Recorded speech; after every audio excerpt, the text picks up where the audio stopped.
there's still plenty more to come from my guest Amanda Owen. I'll be enjoying more fantastic cooking from the wonderful Romy Gill. That's coming up next. But first, it's time for this week's masterclass. And this week, with Bonfire Night just around the corner, I thought I'd show you something that takes me back to those firework displays of my childhood back home in Yorkshire. And that's Parkin, or as we pronounce it in Yorkshire, Parkin. That's what we're going to make. Now, there's two different types of Parkin. One's from Lancashire, one's from Yorkshire, really. Both recipes used to contain dripping rather than butter. And it's said that the original recipe comes from the harvest of the oats. The oats are the key. So if you compare this sort of between a flapjack and a sticky toffee pudding, really. Now, the key to this is actually making it 3 to 4 days, 5 days before Bonfire Night, because the idea of this is what we're trying to achieve, is that it goes sticky. After about that's the amount of golden syrup that's in here, it goes sticky after about 5 days. And I remember this as a kid, just going into the biscuit tin on top of the fridge, pulling up a chair and climbing up, grabbing this and breaking it all off. It's absolutely delicious. But we can create a nice little dessert with this as well. So the first thing we need to do is prepare our tin, because this happens quite quickly.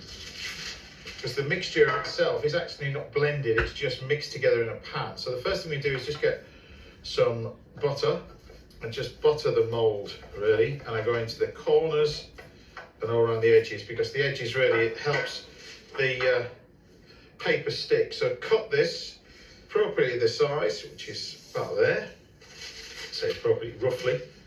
Another one about there.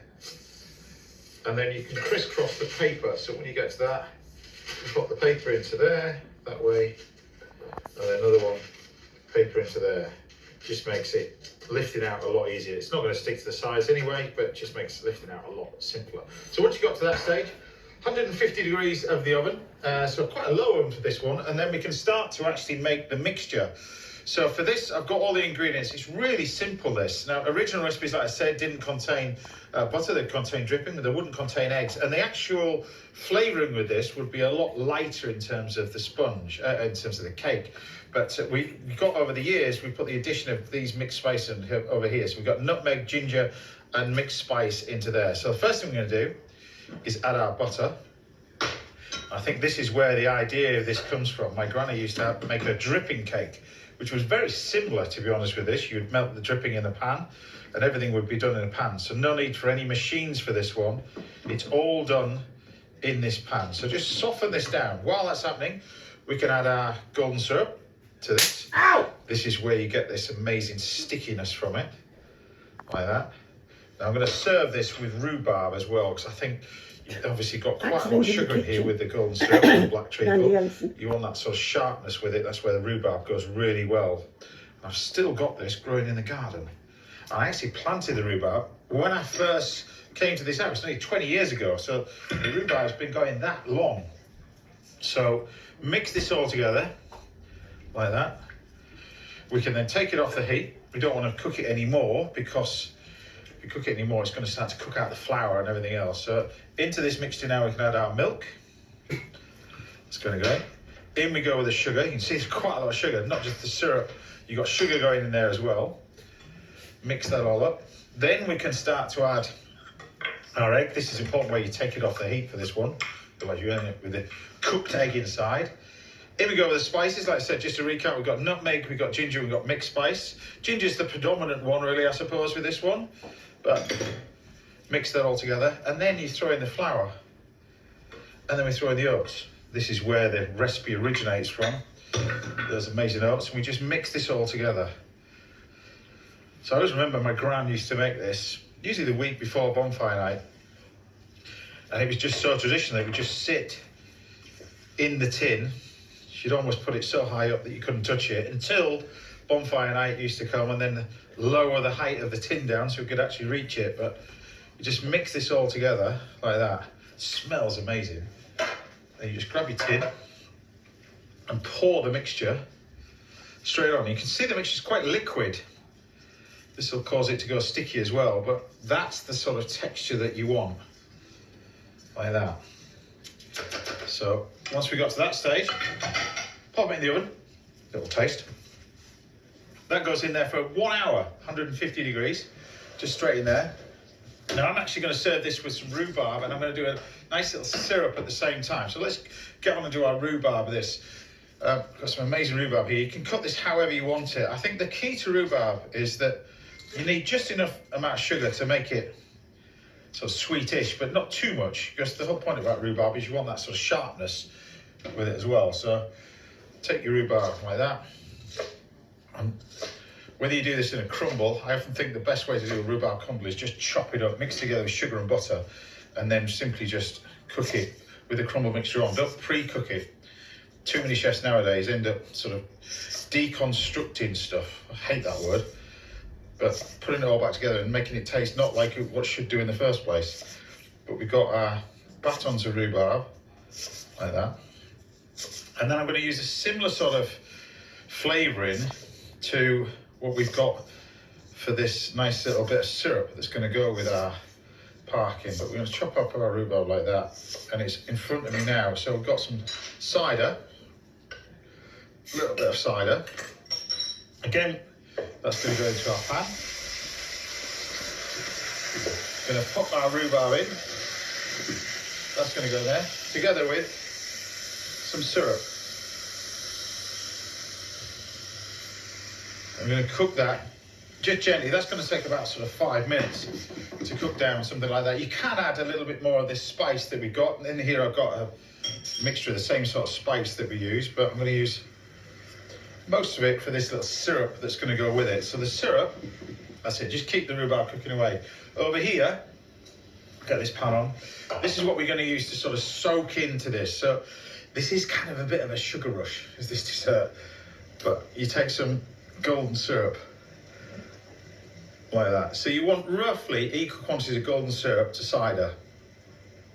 Now obviously when I was a kid, we didn't have cider, we had apple juice. Or at least that's what my granny told me. But that, mixed together with a little bit of cider, makes the most amazing syrup that we're going to use to sort of soak in our lovely Parkin. So what we're going to do is just bring this to the boil like that. Give this a quick bite.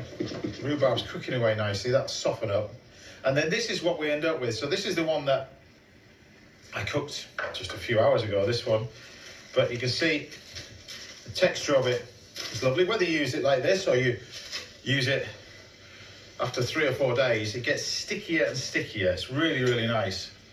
But the texture and the density changes. You can see, you know, it goes really soft. You can break it all up. It's really, really delicious, is this. Whichever way you want to do it. So bring this sort of syrup to the boil. Give that a whisk so it mixes in all the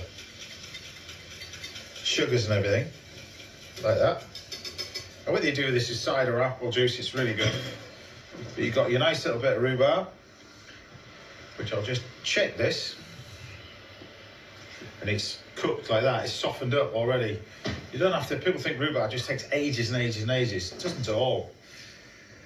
There we go. Just leave that to one side. And then we can really concentrate on plating this up and look nice. Now traditionally, of course, you just break this all up. So this would be just broken up in a tin and you can see the texture of it. This is where you get that combination of sort of flapjack meets sticky toffee pudding. Right. It is proper nice, is this? It really is. You just break it all off. It's delicious. Alternatively, you can turn this into a nice little dessert. But what you can then do is get yourself, I always think with these you want to trim off the outer edges because these are good to just eat. And then we can cut that up into pieces. So nice little bit like that. Nice little bit like that.